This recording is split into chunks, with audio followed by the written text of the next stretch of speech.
नमस्कार दोस्तों, राधे राधे, जय श्री कृष्णा, हर हर महादेव।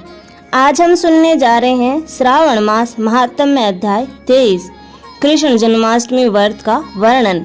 ईश्वर बोले, हे सनत कुमार, श्रावण मास में कृष्ण पक्ष की अष्टमी को वृष के चंद्रमा में अर्धरात्रि में इस प्रकार के शुभ योग में देवकी ने वासुदेव से श्री कृष्ण को जन्म दिया।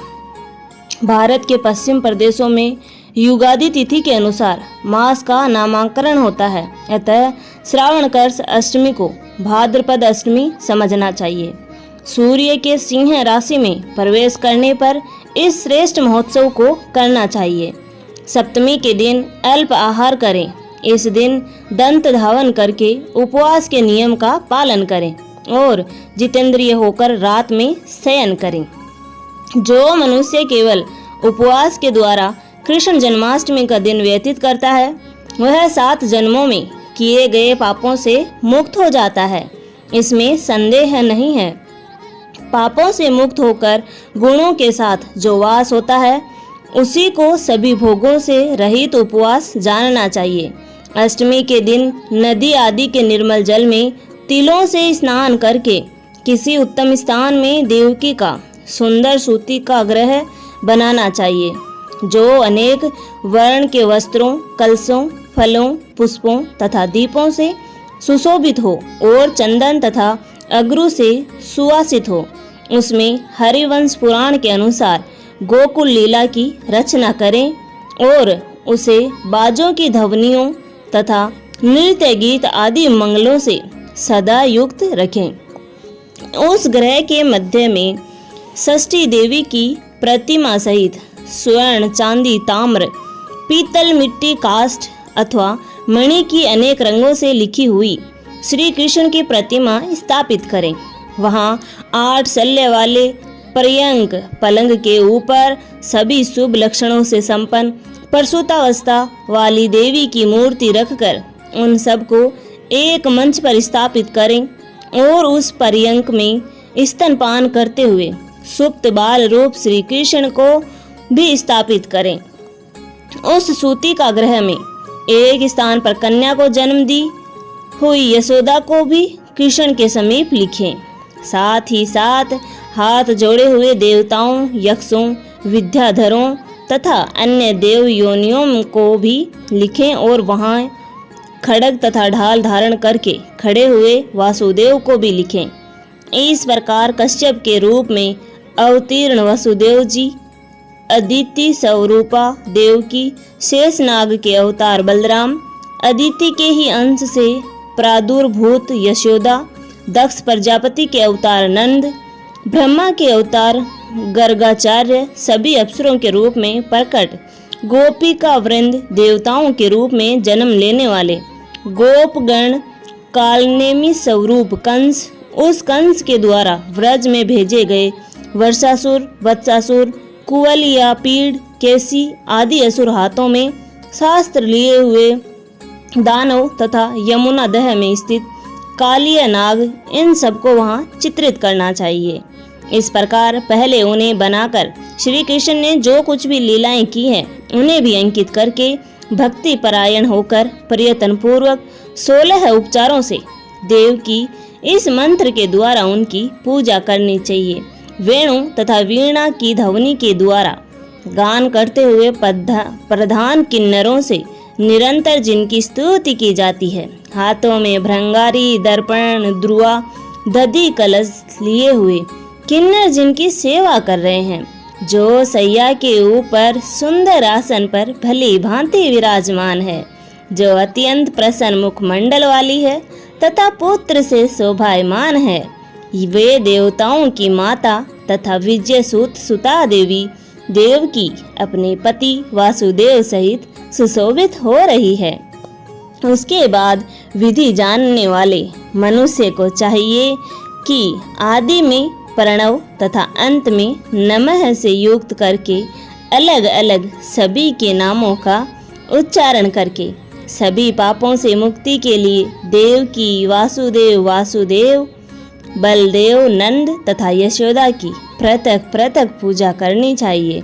उसके बाद चंद्रमा के उदय होने पर श्री हरि का स्मरण करते हुए चंद्रमा को अर्घ्य प्रदान करें।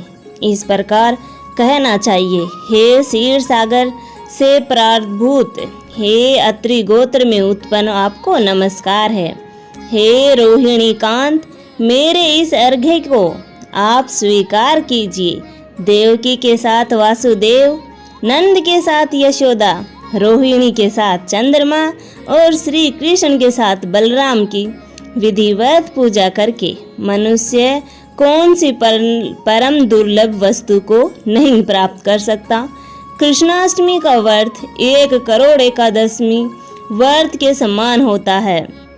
इस प्रकार से उस रात पूजन करके प्रातः नवमी तिथि को भगवती का जन्मोत्सव वैसे ही मनाना चाहिए जैसे श्री कृष्ण का हुआ था। उसके बाद भक्ति पूर्वक ब्राह्मणों को भोजन कराना चाहिए और उन्हें जो जो अभिष्ट हो गो धन आदि प्रदान करना चाहिए। उस समय यह कहना चाहिए, श्री कृष्ण मेरे ऊपर प्रसन्न हो। गो तथा ब्राह्मण का हित करने वाले आप वासुदेव को मेरा नमस्कार है। शांति हो, कल्याण हो, ऐसा कहकर उनका विसर्जन कर देना चाहिए। उसके बाद मौन होकर बंधु बांधवों के साथ भोजन करना चाहिए। इस प्रकार जो प्रत्येक वर्ष विधान पूर्वक कृष्ण तथा भगवती का जन्म महोत्सव मनाता है, वह यथोक्त फल प्राप्त करता है। उसे पुत्र, संतान, आरोग्य तथा अतुल्य सौभाग्य प्राप्त होता है। इस लोक में धार्मिक बुद्धि वाला होकर मृत्यु के बाद वैकुंठ लोक को जाता है। हे सनत कुमार, अब उसके उद्यापन का वर्णन करूंगा। इसे किसी पुण्य दिन में विधि पूर्वक करें। एक दिन पूर्व एक बार भोजन करें और रात में हृदय में विष्णु का स्मरण करते हुए शयन करें। इसके बाद प्रातः काल संध्या आदि कृत्य संपन्न करके ब्राह्मणों स्वस्ति वाचन कराएं और आचार्य का वर्णन करके ऋत्विजों की पूजा करें। इसके बाद विध साट्य से रहित होकर एक पल अथवा उसके आधे अथवा उसके भी आधे पल स्वर्ण की प्रतिमा बनवानी चाहिए और इसके बाद रचित मंडप में मंडल के भीतर ब्रह्मा आदि देवताओं की स्थापना करें। इसके बाद वहां तांबे अथवा मिट्टी का एक घट स्थापित करें और उसके ऊपर चांदी या बांस का एक पात्र रखें। उसमें गोविंद की प्रतिमा रखकर वस्त्र से आच्छादित करके व्यक्ति 16 उपचारों से वैदिक तथा तांत्रिक मंत्रों के द्वारा विधिवत पूजन करें। इसके बाद शंख में पुष्प, फल, चंदन तथा नारिकेल फल सहित शुद्ध जल लेकर पृथ्वी पर घुटने टेककर यह कहते हुए देवकी सहित भगवान श्री कृष्ण को अर्घ्य प्रदान करें। कंस के वध के लिए, पृथ्वी का भार उतारने के लिए, कौरवों के विनाश के लिए तथा दैत्यों के संहार के लिए आपने अवतार लिया है। हे हरि, मेरे द्वारा प्रदत्त इस अर्घ्य को आप देव की सहित ग्रहण करें। इसके बाद बुद्धिमान को चाहिए कि चंद्रमा को पूर्वोक्त विधि से अर्घ्य प्रदान करें। पुनः भगवान से प्रार्थना करें, हे जगन्नाथ, हे देव की पुत्र, हे प्रभु, हे वासुदेव पुत्र, हे अनंत, आपको नमस्कार है। भव सागर से मेरी रक्षा कीजिए। इस प्रकार देवेश्वर से प्रार्थना करके रात्रि में जागरण करना चाहिए। पुनः प्रातः काल शुद्ध जल में स्नान करके जनार्दन का पूजन खीर, तिल और धृत से मूल मंत्र के द्वारा भक्ति पूर्वक 108 आहुति देकर पुरुषोक्त से हवन करें और पुनः इंद्र विष्णुर्वी चक्र में इस मंत्र से केवल घी की आहुति देनी चाहिए। पुनः पूर्ण आहुति देकर तथा होम शेष संपन्न करने के अनंतर आभूषण तथा वस्त्र आदि से आचार्य की पूजा करनी चाहिए।